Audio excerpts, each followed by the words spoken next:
In tonight's headlines, bargains at cooked food stalls draw crowds to the Brands and Products Expo in Victoria Park. Hongkongers wrap up for the cold, but many stick to their daily routine. And protests erupt in Tel Aviv after Israeli soldiers killed 3 hostages by mistake.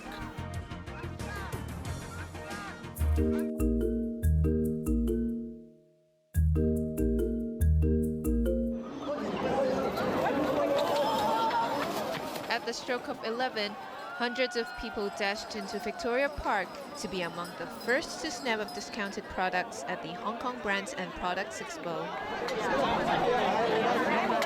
Many of them made a beeline for a stall which offered $1 lucky bags that contained $500 worth of abalone and other delicacies.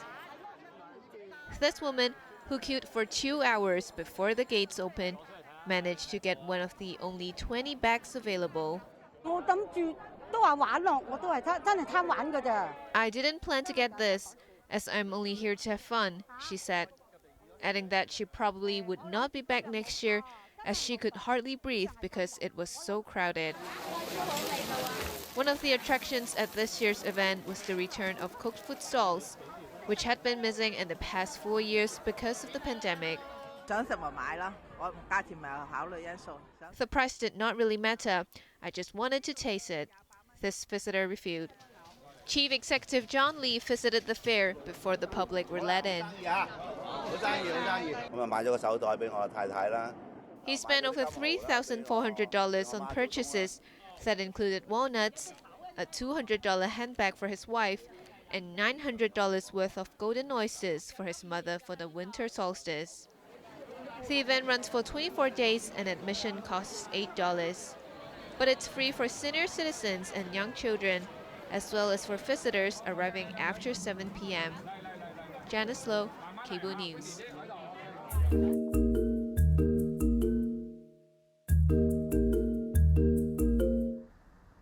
"40 tenants will be asked to leave their public housing units after admitting that they own private flats. The government earlier asked the 88,000 public housing tenants to declare whether they have private property. Housing Minister Winnie Ho said 2% did not reply when the deadline expired last month. The number included 200 tenants who had already surrendered their flats. Ho also said 4 of the 5 schools that have been earmarked for light public housing are still operating, but 2 will be vacant by the middle of next year.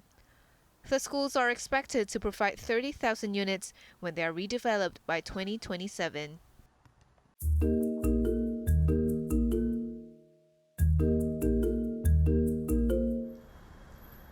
The first cold weather warning this winter was issued at 6 a.m. when most people were asleep. On waking up, many were undeterred by the drop in temperature, and some in Cheung Kwan O stuck to their morning routine by exercising at the harbourfront. Others even took in some dragon boat practice. It was quite nice to walk in cooler weather, this woman said. Most people were wrapped up warmly, but some braved the cold. This man insisted that it was cool, not cold. The mercury rose to 24 degrees Celsius during the day, but it's expected to drop to 12 degrees tonight and tomorrow morning. Let's not worry about it, this man said, adding that he feels all right. With Christmas round the corner, the observatory gave its prediction for the festive season. With the monsoon persisting, it will still be dry over the coast of southern China and rather cool in the morning and at night in the later part of next week. On Christmas, the weather will be mainly fine and dry. Lam added that the first cold weather warning signal was issued mostly at this time in past years. Janice Low, Cable News.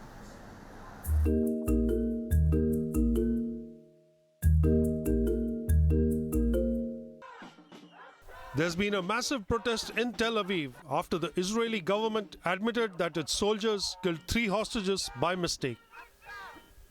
Troops in Gaza had opened fire at 3 young men whom they thought were a threat.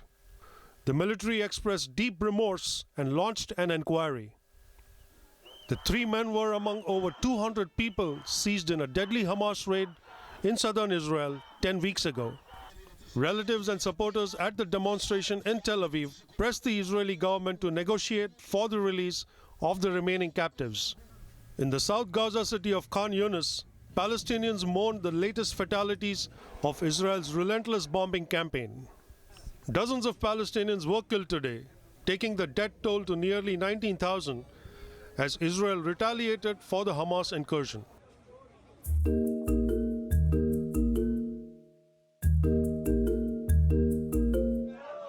An Israeli airstrike on a school in Gaza has killed a cameraman and wounded the chief Gaza correspondent of the Al Jazeera TV network. Samir Abu Jaka was covering the attack in Khan Yunis when the school was hit by a second drone assault. He was the 59th Palestinian journalist killed in the Gaza conflict.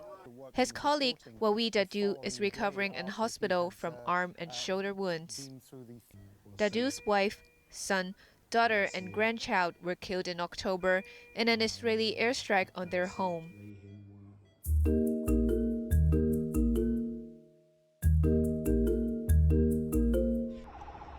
Relief agencies are demanding the lifting of restrictions so that more aid can reach Palestinian civilians trapped in Gaza. Supplies currently trickle into the besieged enclave through the Rafah crossing with Egypt. Israel has now agreed to let trucks enter through Kerem Shalom on its border with Egypt and Gaza. This came as the United Nations said Gazans were getting only a fraction of what they should have. The UN simply cannot do our job. We cannot do our work right now because we are blocked and prevented from doing that work. We have restrictions on who we can have in the country. We can't get the aid in, and we have huge security access problems. You know that. You've been reporting on it for weeks. You've been reporting on it for weeks.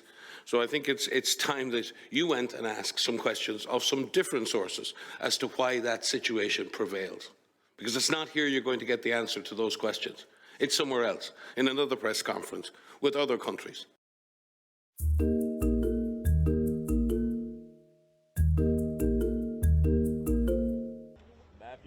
Autopsy reports have confirmed that Matthew Perry, star of the super hit sitcom Friends, died due to acute effects of ketamine and subsequent drowning. The 54-year-old actor was found unresponsive 2 months ago in the swimming pool at his home in Los Angeles and was pronounced dead at the scene. Perry was open about his battle with substance abuse and was reportedly undergoing ketamine infusion therapy for depression and anxiety.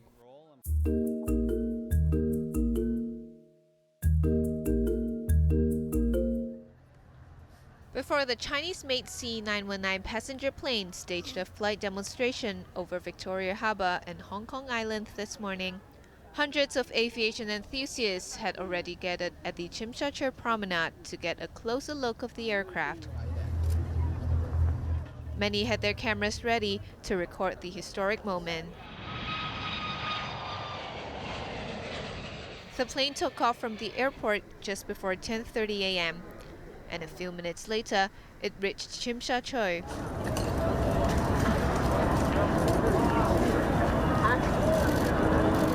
The sound from the engines could be heard clearly as the aircraft flew at an altitude of around 1,200 feet.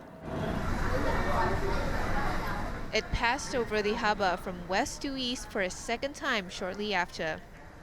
But this time, the plane was only 700 feet off the ground, just slightly above the high-rise buildings that dot the city's skyline. During the flight demonstration, the Civil Aviation Department had set up a no-fly zone near the harbour to bar people from flying drones or kites.